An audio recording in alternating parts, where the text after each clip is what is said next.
You're listening to Legends of the Dark Knight, only on the GeekCast radio network. This is Batgirl, and this episode of Legends of the Dark Knight features Stephen C. Phillips and Mike Blanchard.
Hello and welcome to Legends of the Dark Knight. I'm your host, Steve Megatron Phillips. Joining me in this adventure into Gotham City is... TF Joe and Mike, hello. Hello. Oh boy, I have the headache from hell. I've had a headache all day and it will not go away. Within a 14-hour span, I've taken 8 ibuprofen. 4 at like 7 o'clock this morning and then another 4 around 7 o'clock this evening. And it just won't fucking go away. I'm pretty sure that that's not healthy. To have taken that many. Oh. And I have a slight head cold, so... Yay. Yes. So what else have you been up to?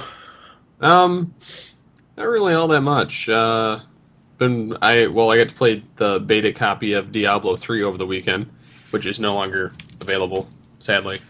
Yeah. It was available Friday to this morning. Yeah. So, yeah. I played it for like a whole 2 hours on Saturday. When's the game supposed to come out? May 15th. Oh, that's close enough. Oh, I know, I pre-ordered it. As far as I go, I've just been podcasting as always. This week is going to be a little bit lighter, thank God, because last week, it's not that I don't have the time to do it all, it's just the fact that I'm pre-recording all this stuff, so we have a buffer and we can, keep up a schedule and everything else, and it's like, oh my God, I swear to God, by Sunday night, I recorded 20 podcasts last week. Nice. Yeah. So, but that's pretty much it for me as far as what I've been doing. Yes, and for those wondering, Tara is having family stuff come up, so she'll be back in probably the next episode. So, yep. So with that, we'll get into the first episode of the night.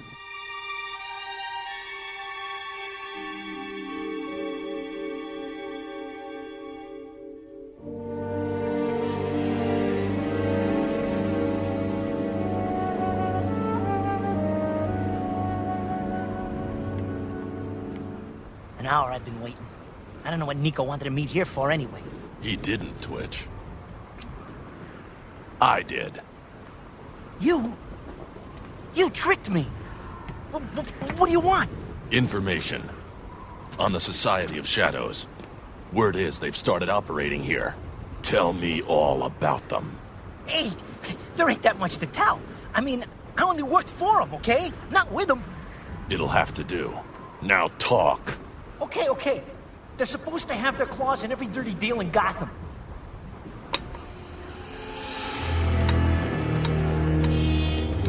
In fact, word on the street is they got something major going down tonight. Gonna boost some kind of new ultrasound gizmo or something. Who runs the show? Strange dude. Strangest thing about these guys, come to think of it, goes by the code name Vertigo. They say he's...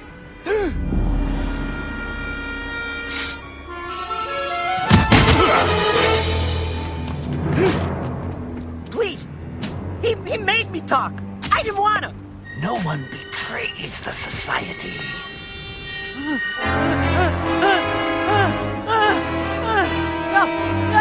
No, please! I didn't do it!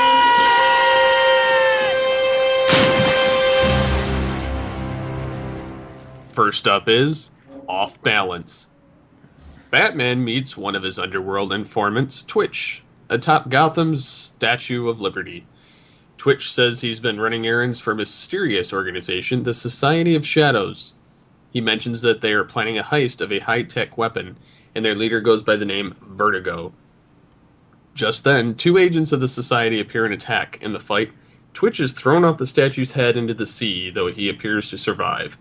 Batman overcomes the 2 agents, but before he can interrogate them, they release gas canisters in their masks, sending them both into catatonic states. Have you ever seen the Steven Seagal Ja Rule movie Half Past Dead? No, if a rapper's in a movie, I tend to shy away from it. Okay. Well, long story short, there's a character in there called Twitch. And when I saw this, that was the first thing I thought of. I was like, oh god, it's so funny. No, this is a good episode. This is a good episode simply for the fact the League of Shadows and the introduction of Talia al Ghul. And just so everyone's clear, when we get to it, even though he's not in this, he doesn't debut in this episode. When we get to the Demon's Quest, it is Ra's al Ghul. It's not Raz, as a lot of people like to say. It's Ra's. It even says it in. He even corrects people. Ra's even corrects people in the episode when he appears. No, this one was really, really good. This was kind of setting up the whole League of Shadows, the whole Ra's al Ghul thing. Vertigo has some interesting powers, but to me, he's essentially a villain of the week. I know he's probably done other stuff in Batman lore at some point, but I don't know. Talia was where it was at this week for me, but with this episode. Yeah, as far as Vertigo is concerned, he was only in one episode of the DCAU.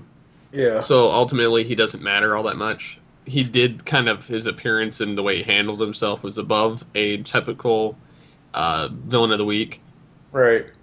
But I definitely have to agree with you. I'm more so looking forward to the League of Assassins and Talia al Ghul and Ra's. And I think it's funny that Talia unmasks Bruce. Yeah. In this. Which, this leads to their attraction. Yes. And you do see Ra's at one point. Albeit very quickly. Right, but it doesn't actually. You do see him, but he's not. He's more so in the shadows to go for the punny there. Yeah, and he is voiced by David Warner. Yes, for the first time. Well, yeah, but I mean, this is the first time that Ra's al Ghul has really appeared in other media outside of the comics. So true. I mean, thank God there was no Ra's in the '66 Batman. Oh my God, can you imagine that? Ugh. Batman would be dead. Yes, Adam West would be a bloody mess on the floor. Robin, did you bring my League of Assassins death spray?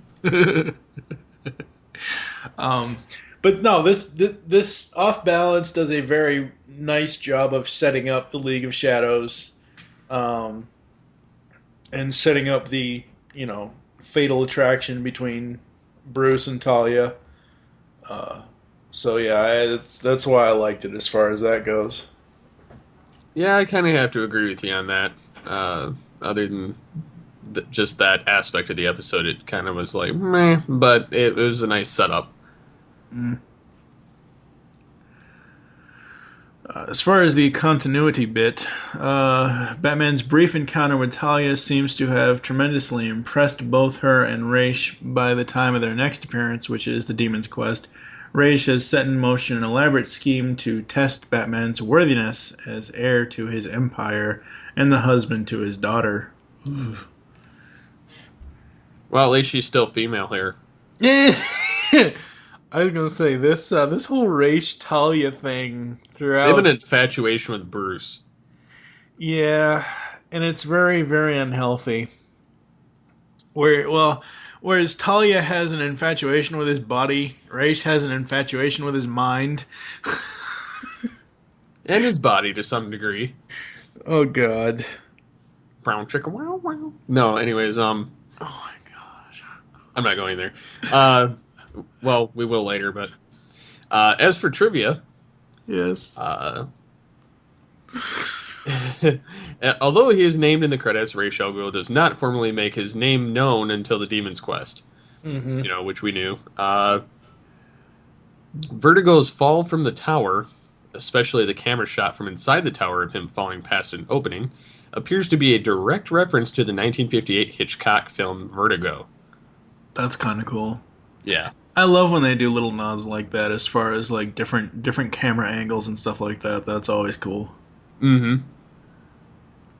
This episode is noteworthy for being the first ever screen appearance of Ra's, which obviously we knew that. Mm-hmm. It's Batman's one of his deadliest enemies from the comics, and like you said, he's never before appeared on a Batman film or TV show. Yeah, until DCAU, and then of course when Batman Begins. Yeah, Qui-Gon Jinn. Yes. I gotta say he did pull it off very well. He did, but it was so weird. Yes, I have to agree. I was like, where's wait a the second. Lazarus pit? I was like, wait a second, where the fuck is his lightsaber? I need his Lazarus pit. But yeah, then the Vertigo's comics counterpart is known as Count Vertigo, an old Green Arrow villain. Yes. Yeah, he was in The Batman, which, nobody cares, but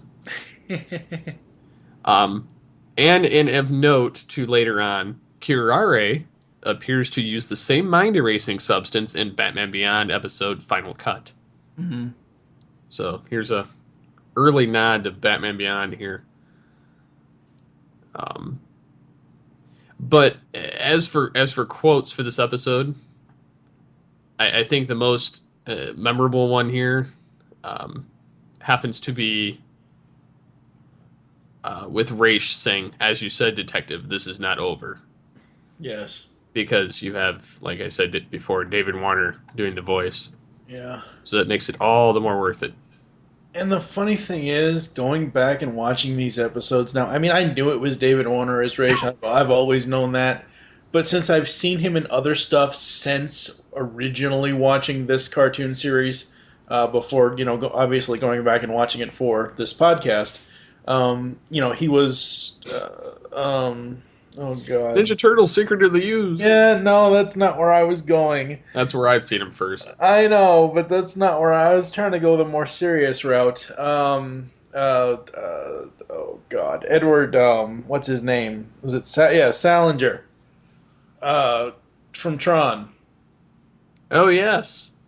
So he was in that. He was in Star Trek V as a diplomat, and Star Trek VI as a Klingon commander. Yep. Or ambassador. But David Warner has been all over the place. Absolutely love him. As far as the voice for Ra's, and as far as, his portrayal of the villain in Tron. And, the funny thing is, I saw TMNT 2 Secret of the Ooze in theaters, and back then when that came out, I knew, because I had seen like 1.5 episodes of BTAS as a kid, as far as like when I was living with my dad and my stepmom, and then she's like, "Oh, this is too violent, you can't watch this," blah blah blah.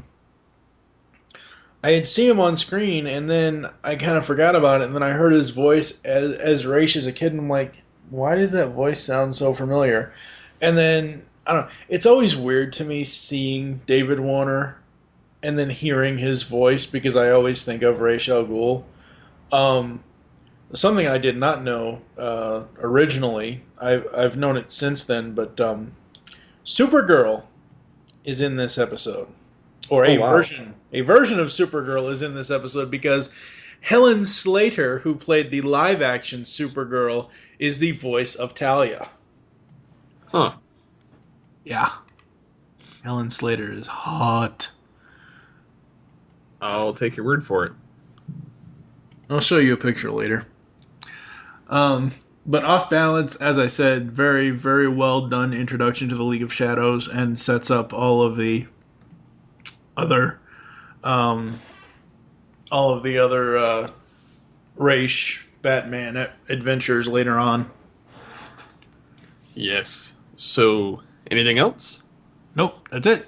With that, we'll be moving on.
Let me in, please! I have to see Mr. Thorne!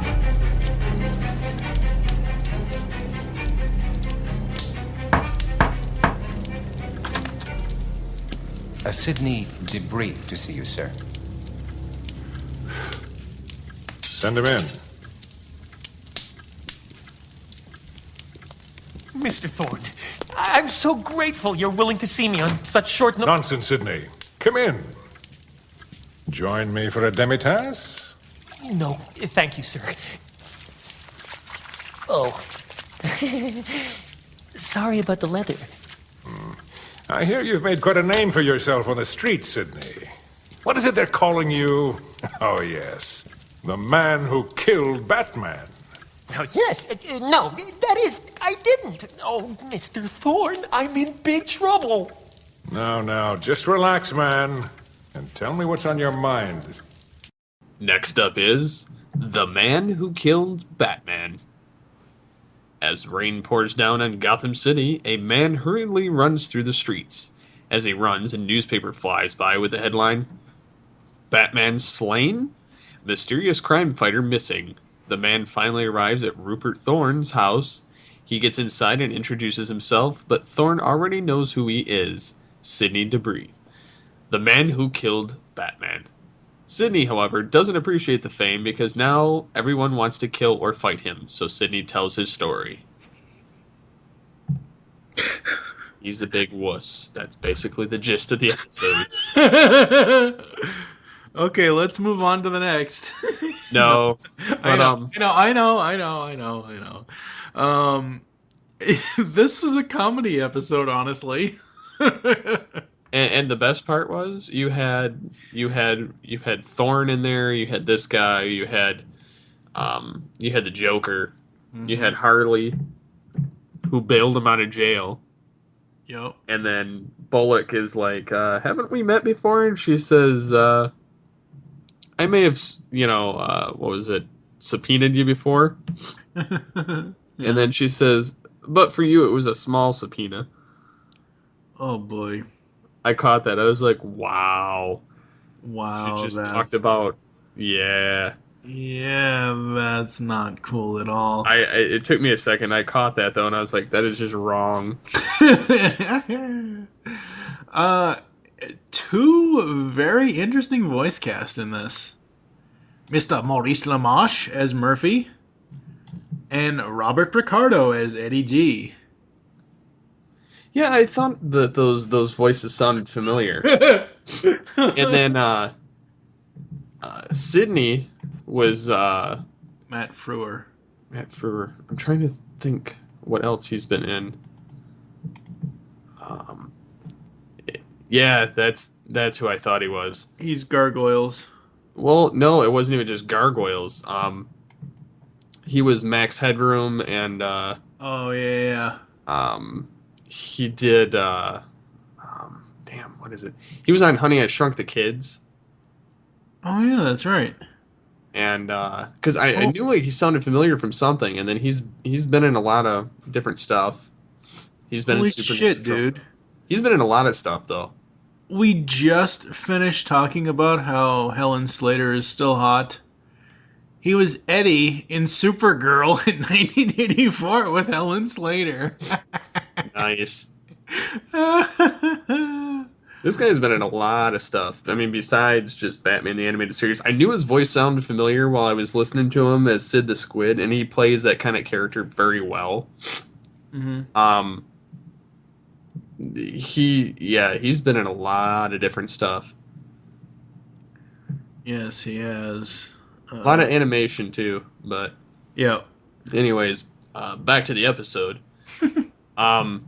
Just a little bit of a nerd thing going on there, figuring out where he came from. But, no, I thought it was kind of funny how one circumstance of him accidentally tripping and yanking the cowl off Batman leads to him meeting with the Joker, or actually having his own gang, getting in a bar fight, getting locked up in jail, getting sprung by Harley, getting to meet the Joker doing a funeral for Batman, who he exclaims, without Batman, there's no Joker. There is no Joker. There is no, crime. He says, without Batman, crime has no punchline. Exactly. And then, after he locks Sidney in the casket with the bat cowl, he says, "Well, that was fun. Who's for Chinese?" It's like, wow. He just, without skipping a beat, just jumps over. Who's hungry, I could go for some sweet and sour chicken. And then Sidney thinks he's dying, and then all of a sudden, you come to find out later that Batman actually saved him from the toxic waste, and he lands on the shoreline. Although it doesn't explain how Batman got him out of there. No, it doesn't. At all. And, because it's acid, so, go figure. But, and then how Batman beats Thorn. It's just, the whole episode was just one trip after another. Yeah. I mean, essentially, this is Rupert Thorne in the Joker's role when Joker went up against Charlie Collins. Oh, yeah. I mean, this is essentially a I'm not saying that this is a bad episode. I don't mean that, but essentially this is a recycled plot line where Charlie Collins pissed the Joker off in Joker's Favor? Yeah, Joker's Favor.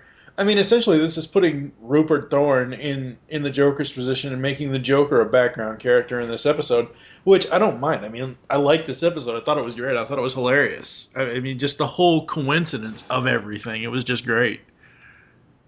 Yeah, and this was kind of funny, just all the way around. All the different angles that were played, all the different villains that you encounter. It was just really well done. Even though some characters were more in the background than others. Yeah. But it's kind of funny because some of this stuff comes back to play in other areas of the Batman lore, even the video games. But go figure is written by Paul Dini. Yeah. So... yeah, and I like the nod with the Ace Chemical Plant. Mm-hmm. The Joker hoping Batman's funeral there because that's where he was made. Mm-hmm. So, but yeah, I mean, it was an overall good episode, having a nice comedy twist to it. Yep. So, as far as continuity. Harvey Bullock probably recognizes Harley without her Harley Quinn makeup because she posed as a police officer at Commissioner Gordon's testimonial dinner in Joker's Favor. Yeah. That's one way, but he should have recognized her as a psychiatrist from Arkham. That's true, too.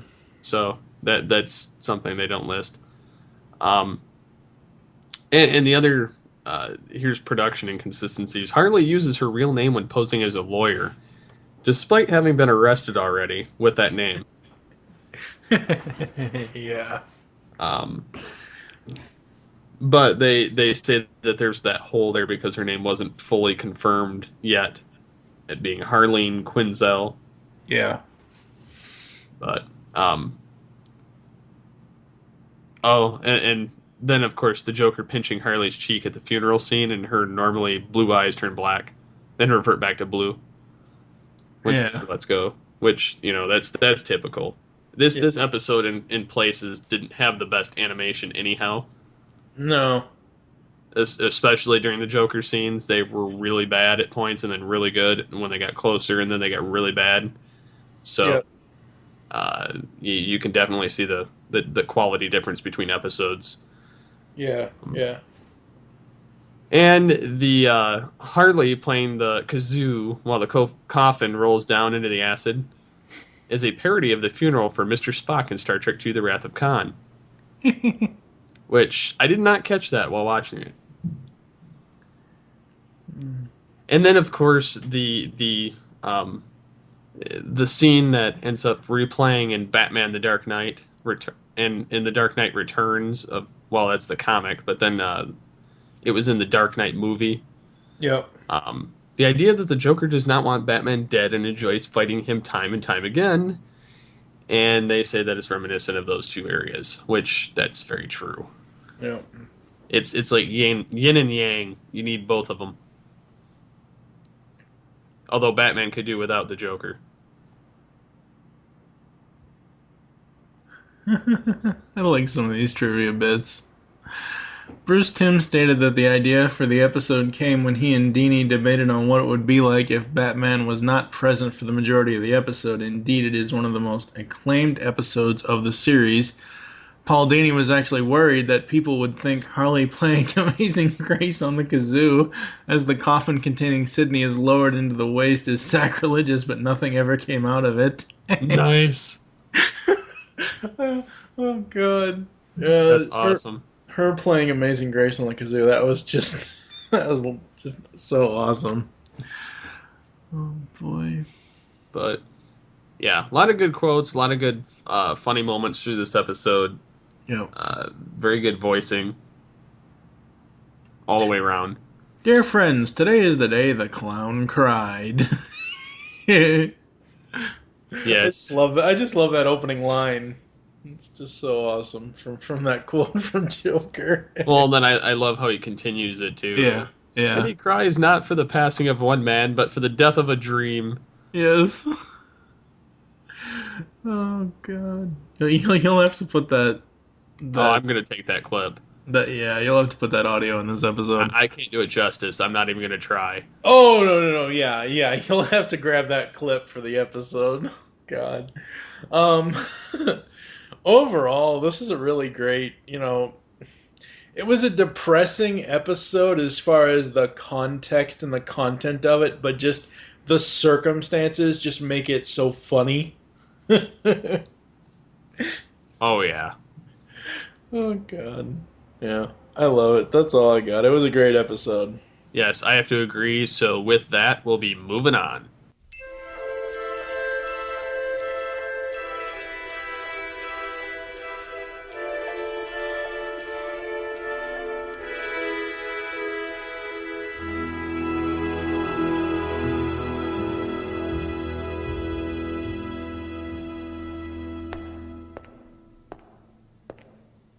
I'm gonna check the parking lot, Billy. Try to stay awake, huh? Hey, it's not past my bedtime, old man.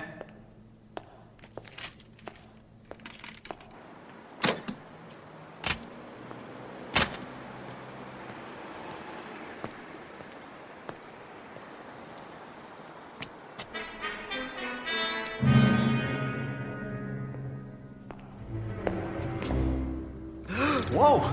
I didn't hear you come back. Sorry, I forgot to check Mr. Tarnauer's office. I better do that now.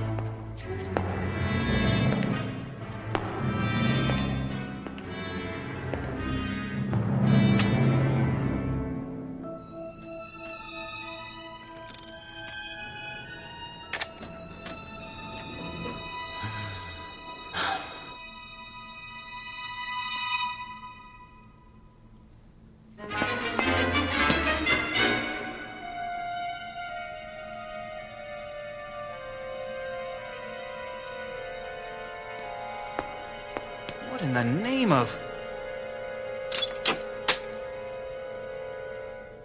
Looks like a slow night, Alfred. When I finish patrolling this area, I'm heading home. Excellent timing, Master Bruce. I've just taken dinner out of the oven. Looks like trouble at Tarnower Financial, Alfred. I won't be home early after all. Please don't take this the wrong way, sir, but your goose is cooked. Next up is Mudslide.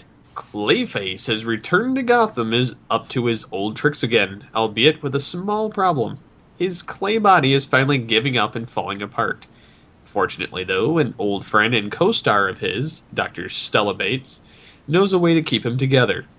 Although to acquire the necessary funding, Clayface is forced to commit robberies, one of which, at Tarnower Financial, brings him into a conflict with Batman, who offers to help him the legal way. Clayface angrily refuses, knowing that Batman will most likely send him to Arkham Asylum, and tries to run away, but his body starts giving in and Batman catches up. Clayface collapses into a bin when Stella arrives and rescues him in time. What a dumbass. Obviously, Batman cares enough to not let him turn to mush. Yes. And he would have saved him. But he did not let him. Yeah. So, what a retard. I liked Clayface's premiere in Feet of Clay 2-parter. I don't like this Clayface episode, as you just said. He's a fucking dumbass.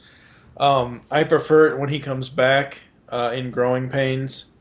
Oh, oops. Spoiler for some people. Because Growing Pains is not only a... Growing Pains is very much so a character development episode for Tim Drake when we get there. Yeah, that's way later. Yeah, it's way, way later. But I don't know. I wasn't feeling this episode at all. I mean, we've had two really, off balance was great because of what it did. The Man Who Killed Batman was great for what it did, and then this. It's like, ugh. Yeah, this. If he could have had Batman's help to regain his human side, right? Why wouldn't he? That's just stupid because that's ultimately what he wants anyway. Mm-hmm. And the Stella chick has to resort to stealing this isotope called MP40, which, or she has to have Clayface steal it, of course. And she puts him in this plastic suit, it looks like, and to hold his form. And of course, he shatters it, being a dumbass. He started turning human, and then Batman's like, nope, you wouldn't do it the legal way. I'm shutting off the machine. He could have just let him, do it and then arrested him afterward. Yeah. Because he would have been human. Yeah. Again, kind of. Yeah. But yeah, so instead, Clayface, being a dumbass, decides to fight Batman in the rain, which breaks his molecular structure, and he falls to the abyss into the water below. Yes. What a moron. Yeah. That's all I can say, really. It's Stella Bates herself is a complete movie reference. Not the character, but her name. I thought that was kind of funny. Yeah. I don't know. Yeah, I just didn't care for this one at all. It just didn't do anything for me. As far as production notes, according to Bruce Timm, the reason they did not use Clayface much is because he was too expensive to animate, as well as too difficult to come up with a good story for. Mm-hmm.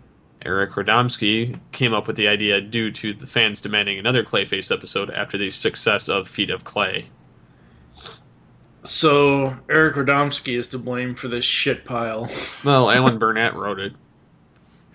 Well, true, but it was Eric Radomski's idea. True. So... Another production inconsistency: after Clayface dissolves into the ocean, a brief outline of his remains rises to the surface, and it seems to have stopped raining. However, in the next shot, it hasn't stopped yet. Yeah. there's always inconsistencies in cartoons. Yeah. Trivia: Clayface refuses Batman's help to become normal again, yet by stealing the MP40 canister from Wayne Biomedical, he unknowingly accepts it. Yes. Retard. And then, of course, there's several references for the movie-making industry because Clayface's former background as an actor, which I kind of already mentioned some of them, but if you want to take those, it's fine. Well, the other one that's of substance, the movie Stella Watches has the Warner Brothers sign in the background of the end. Well, yeah, but I mean, when he yells her name, he's referencing Marlon Brando's Streetcar Named Desire. Yeah, which everybody knows that line. Yeah, and her last name obviously is because of Norman Bates. Now, one funny thing, Yeah. from Psycho, Yeah. and it caught me this time over all the other times I watched it. When he's placed in the support suit molding, Clayface looks similar to an Oscar silhouette or statue. Yes, he does. Which I didn't catch until this time of watching it. And I was like, wow, that's definitely an Oscar. Yeah. So that was very strange to me, but yeah. Yes. There were some good lines here out through, the episode, but my favorite has to be the ironic Alfred, as always. Don't take this the wrong way, sir, but your goose is cooked. And of course, Alfred turns to a roast goose fresh out of the oven. I know, that was great. I did like that. That was, and that's one of the nice things about this Alfred. He does get a lot of funny lines. Yeah. He's got some of the old, Robin lines that would have been in the show. Yeah. But they're way more intelligent other than, holy bat flaps, stupid stuff like that. He actually gets ironic, funny jokes. Yeah. But yeah, overall the episode wasn't bad. It was one of the better out of the 5, but I'd put it in the middle. Yeah. So far. So, anything else? That's it. With that, we'll be moving on.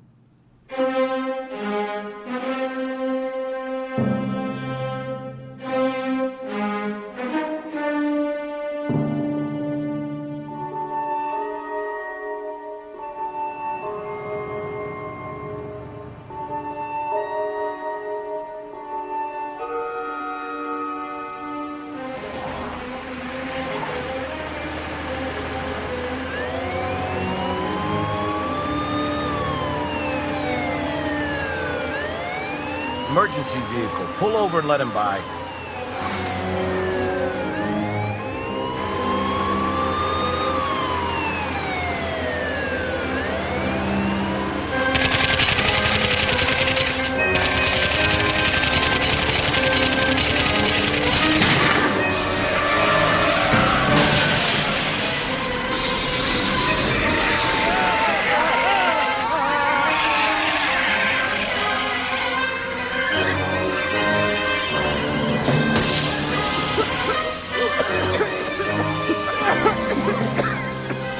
What's going on?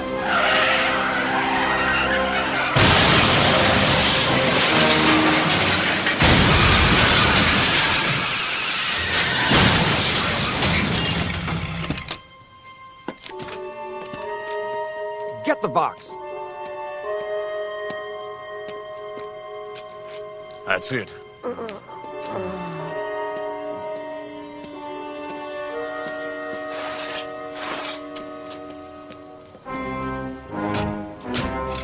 We're out of here.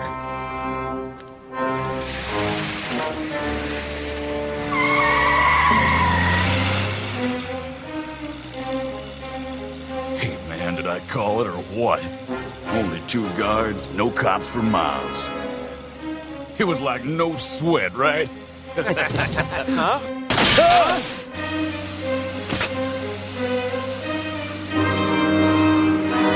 Whoa! The Batman!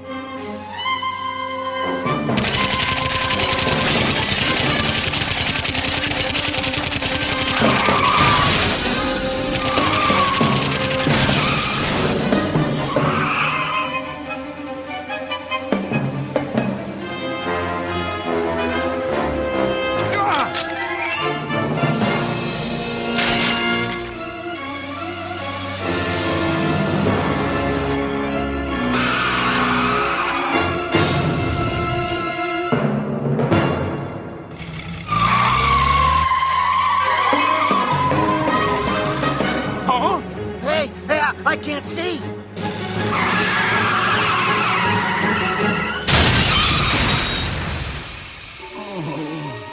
Chub, you okay?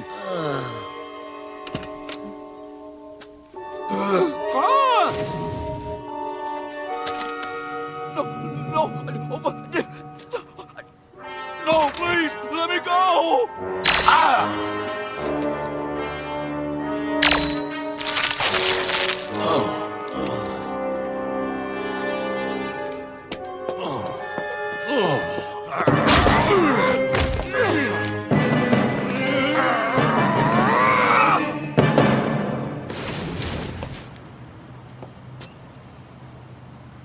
He's history. Gotta be. Nobody could take that fall and live. Next up is Paging the Crime Doctor. A lone armored truck drives the night streets of Gotham. An ambulance drives up behind it, and the drivers pull over. However, the ambulance drivers pull out a gun and blow out the truck's tires. They then hurl a gas bomb into the truck, causing the drivers to pass out and crash. A trio of criminals crawls out of the ambulance and steals its cargo. They muse over how easily the job was, but Batman comes to disillusion them of the notion. The crooks put up a fight, but Batman manages to force them to crash and proceeds to apprehend them. However, one of the criminals takes hold of the stolen cargo, a surgical laser, and fires it at Batman. Batman's cowl is grazed, and though the laser malfunctions, Batman is thrown off balance just long enough for the crooks to throw him from the bridge. They believe Batman is dead, but he luckily managed to climb or land on a cable car and escapes. I did not like this episode. This episode is a villain of the week. The villain of the week being Rupert Thorne. This episode really sucks. It's stupid. It doesn't even have that. I know I've said this before, and I know it's because it's what Bruce Timm and his team said that they wanted the feel for this series to be. This didn't even feel like a mini movie of the week. This just felt like a throwaway. Complete garbage. And it was not the story and the directed by were of people that I don't think have managed to do anything decent. No, I'm not wrong. No, not at all. Yeah, they've... Well, now Frank Parr has done a number of other good BTAS He has done episodes. a lot of good other episodes, and right. Laren Bright has done some other ones too, like there's, POV, The Cat in the Claw, The Mechanic, Perchance to Dream. So, I guess it's just the one guy. Yeah. That's not worth a damn. That's why he only did one. Anyways, yeah, on the one hand, it was all right, but Leslie Tompkins was in it, so that was about the only upside to this episode. And then you had Matt Thorne, the brother of Rupert Thorne, supposing to help his brother. And then basically the best part of the episode is at the very end where Bruce is talking to Matthew in jail, and Bruce offers to help with legal costs. As long as Matt did something for him, and Matt's like, I'm not doing anything for you. And Bruce just tells him he wants to talk about his father. And so they both sit down, and that's pretty much the best part of the episode. Yep. But yes, the little bit of trivia here is while at Leslie Tompkins' home, Bruce Wayne picked up I can't even pronounce that word. Caduceus? The Caduceus, a book that contains the photographs and names of all the medical graduates from Thomas Wayne's, Leslie's, and Matthew Thorne's year. I guess it's a yearbook or something, I assume. Yeah, it's more. It sounds to me like it's a medical version. Obviously it is, but it's a medical term for it because it says the book had a caduceus sign on it with only one serpent instead of the traditional two. Mm-hmm. So, yeah. And the orderly who Batman struggles to fight slightly resembles Lucas from Prophecy of Doom. Yeah. Other than that, this episode really sucks. Yeah. Sorry for the short one here, but there's really nothing here. There's absolutely. I mean, there's nothing even here to remotely point out as far as it being so wrong and so bad. It's just fucking bad. Yeah, I fast forwarded through most of this one honestly, just because it bored me so bad. So, with that, we'll be moving on to the final episode of the night.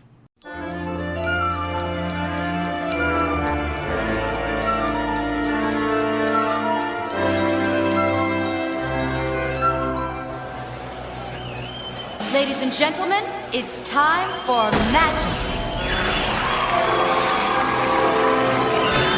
Good evening, Gotham. I'm Zatanna.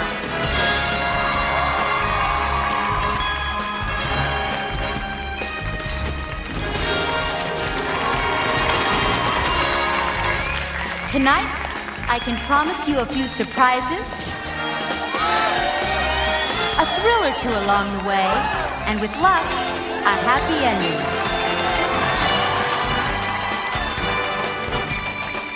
How long has it been? 10 years? 12? All that and another lifetime. She and her father were very fond of you. I was a different person then. Yes, intense, driven, moody. She'd never recognize you now. Now open your heart to magic and become a child again.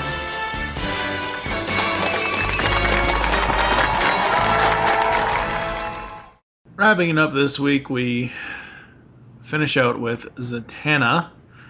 Bruce Wayne and Alfred are in the audience for a show put on by the magician Zatanna. She dazzles the audience with a few simple tricks, but Bruce's real focus is on Zatanna herself. Alfred reminds Bruce of his past acquaintance with Zatanna and her father, and Bruce begins to reminisce about his training days.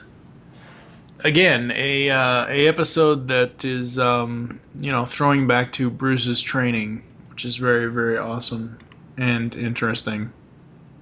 Oh, yeah. I love any time they go back. Yeah. But, yeah, I mean, I love any time they go back and touch on some of his past. This also helps understand how he gets out of the randomized chains that the Joker pretty commonly throws him in. Yes.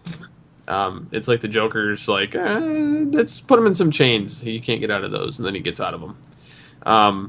And you get to see him firsthand do it here in a straitjacket, the same way the Joker does it to him. Yep.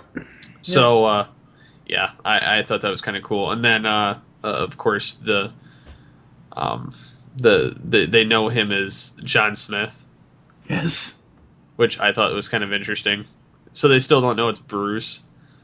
Yeah. They know he's not fully truthful on his name, but they just take him at his word. But yeah, I thought it was kind of funny how Zatanna makes the mint disappear, and then not really. And then someone beat her to the punch, and then kind of thing, and then made 10 million disappear. Yep. But I liked the episode overall. It was pretty good. Yeah, it was very good. I think where Zatanna gets her, a very well done episode is in Justice League with Cersei. You know the episode I'm talking about. This Little Piggy, when Cersei turns Wonder Woman into a pig. Oh, jeez. No, but it's a good episode because it really shows off Zatanna's powers and everything else. So, because once we get to Justice League, she actually has magical powers. But no, I mean, This Little Piggy was a very funny episode in Justice League. Yeah, and she's had numerous visits in the DCAU. She's been in this episode. She's in a cameo in the New Adventures. Mm-hmm. She was in Gotham Girls for 2 episodes and then a cameo in the 3rd. Justice League Unlimited, she was in 6. Well, mentioned in 1, cameo in 3, actually in 2, and then a cameo in 1 episode of Batman Beyond. So, I mean, she's had an influence throughout the DCAU, and most her major appearances have been written by Paul Dini. That's because Paul Dini loves the character. Yes, he's secretly in love with Zatanna. He actually married his own version of Zatanna. Nice. Yes, a magician. Yeah. Way to go. Hey. That's not the only thing she can make disappear. Oh, God. Nice. So wrong, dude. Oh, wow. Oh, God. But no, overall, this was a great episode. It was a great plot. It was great to see the backstory of Bruce, and that's what I like seeing in this series, you know, as far as overall character development for Bruce, more so than Batman. So yeah, great episode. Yeah. So yeah, it's a very good episode. I liked how they had to work together throughout it. How, you know, he got them out of some of the tricks that she didn't think they were going to get out of, and vice versa. And then, of course, the final nod at the end when she disappears as quick as Batman would and leaves a goodbye note. Yeah. On one of her posters. That was cool. But this is also foreshadowing this episode. Before he had to leave for Japan to do his training with Yoro Sensei and Kyoda Ken. Yep. In Night of the Ninja. So yeah, that was kind of cool. And of course she's, you know, appears as a guest at Bruce's wedding later on, which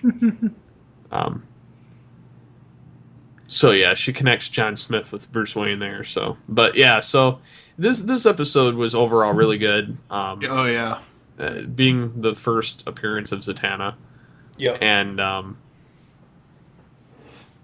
it's one of those characters I don't mind seeing on the screen. Yeah.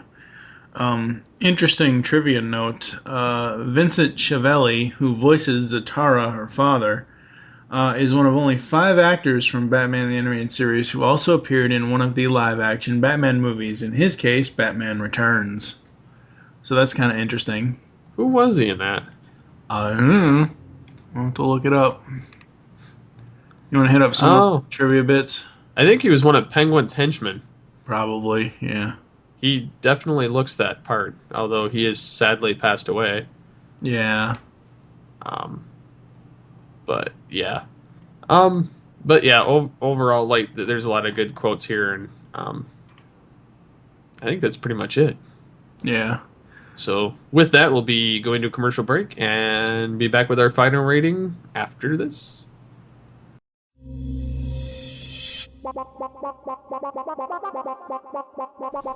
You can now hear our show on Stitcher Smart Radio.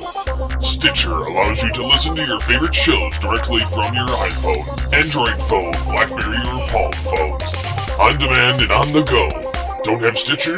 Download it for free today at Stitcher.com or in the app stores. Stitcher Smart Radio, the smart way to listen to radio. Grab your helmets because it's time to assemble Mask. The GeekCast Radio Network has launched Masked Mayhem with your hosts Optimus Solo and TFG and Mike. This podcast covering all 75 episodes of Mask will feature in-depth analysis of every episode, talk on the toys, and more. Masked Mayhem will run 30 podcast episodes. You can find us in iTunes and on www.geekcastradio.com. Get your spectrums ready as podcasting is the ultimate weapon. Behold, Tooncast Beyond. What better way to follow up the GCR's most popular podcast than to take it beyond? If you listen to Tooncast Classic, Toon Beyond takes it to the next level. We are covering cartoons in seasons. Join TFG and Mike, Steve Megatron, and a bunch of other hosts as we cover all kinds of cartoons from 2000 to whenever now is. You can find Tooncast Beyond in iTunes and the web at www.geekcastradio.com. Tune in. Don't I know you from someplace? I think I served you a subpoena once. It was a small subpoena. Where is he? He's never been this late before. There's a certain rhythm to these things. I cause trouble, he shows up. We have some laughs and the game starts all over again. Only now, thanks to you, I have this terrible feeling he's really not coming. Whee! pretties. Put them back, Harley. Oh, Mr. J, you're such a kidder. You never could... I said put them back! Sure, boss, I can do that. This is me putting them back, no problema. Without Batman, crime has no punchline.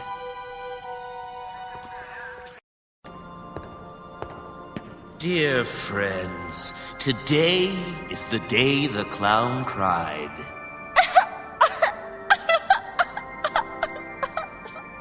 And he cries not for the passing of one man, but for the death of a dream. The dream that he would someday taste the ultimate victory over his hated enemy. For it was the Batman who made me the happy soul I am today. How I agonized over the perfect way to thank him for that. Perhaps with a cyanide pie in the face.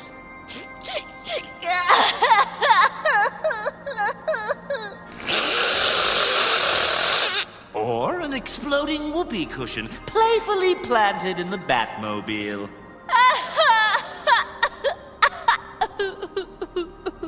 But those dreams were dashed by the Weasley little gunsel sitting there in our midst. The cowardly, insignificant Garniff who probably got lucky when Batman slipped on the slime trail this loser left behind him. This mound of diseased hyena filth who's not fit to lick the dirt from my spats! But I digress. The time for sorrow has passed. It's time to look ahead to a future filled with smiles. And I'll be smiling again, just as soon as we take that man there, and slap him in that box there, and roll it into that vat of acid there. No, I never meant to do it. Help! This isn't funny anymore.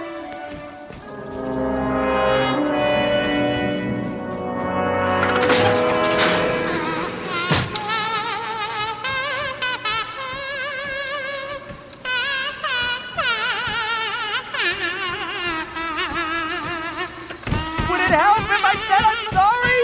I'm really sorry!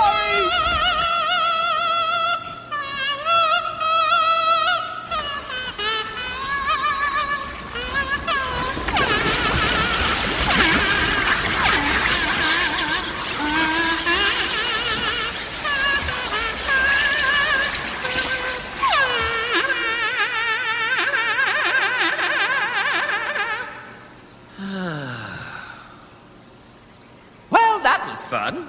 Who's for Chinese?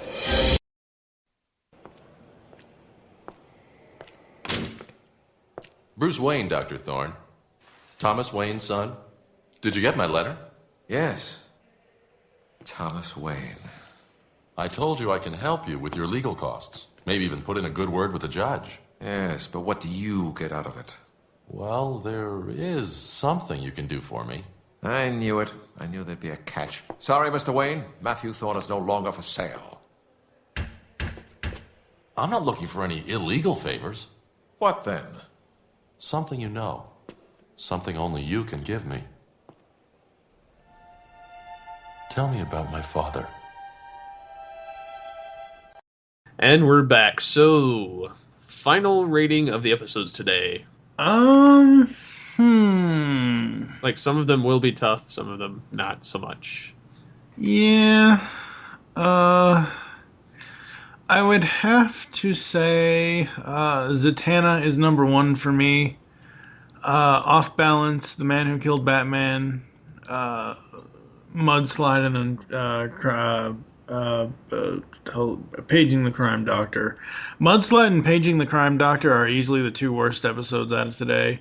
I like the Zatanna one the most because of the background for Bruce. The second most being Off Balance because of what it's setting up for later stories with Ra's al Ghul and Talia. And The Man Who Killed Batman simply because it was another, a tragic comedic episode. So, what about you? For myself, I'd have to say, I'd probably have to say Zatanna is my number one, just because I liked the episode overall. I didn't feel like anything was forced. Right. It kind of flowed better to the point that I didn't realize that much time had gone. So that's Exactly. my number one. My number two would be The Man Who Killed Batman, because it was just funny. Because the guy not only makes an ass of the Joker, but of Thorne. And surprisingly, Batman wasn't in it much, which that's not a good reason, but it was just showing what they could do with not having him. Right. That this plot still forms around Batman no matter what. Right. My next one would be Mudslide, because as much as I don't care for Clayface, I liked the episode enough to not put it at the bottom. Yeah. And then, of course, is my last two, which, off balance, I will put it in my number 4, only because it has brief mention of Raish, and it has Talia in it, but it's not good enough because it has Vertigo.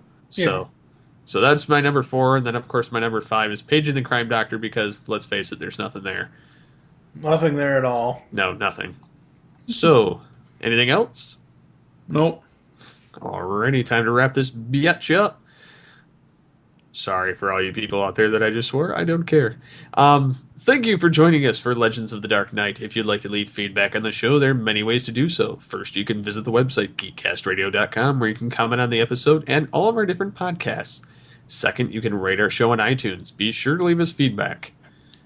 Call the voicemail line, 502-526-5821. Please remember to tell us the show you're leaving the message for and your name.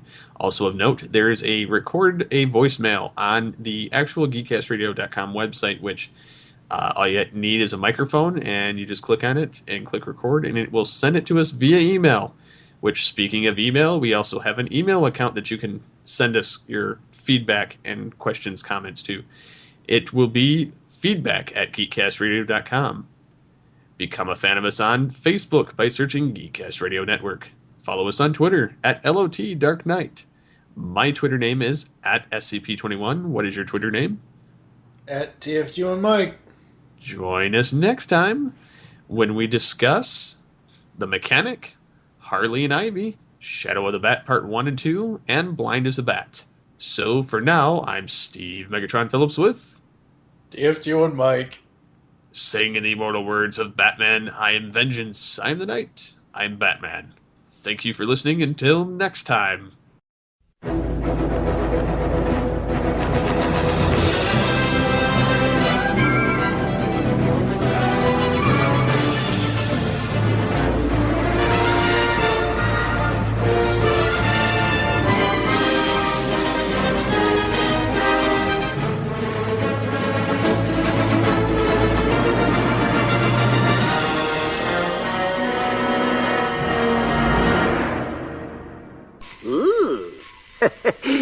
Technical difficulties. Let's move on, shall we?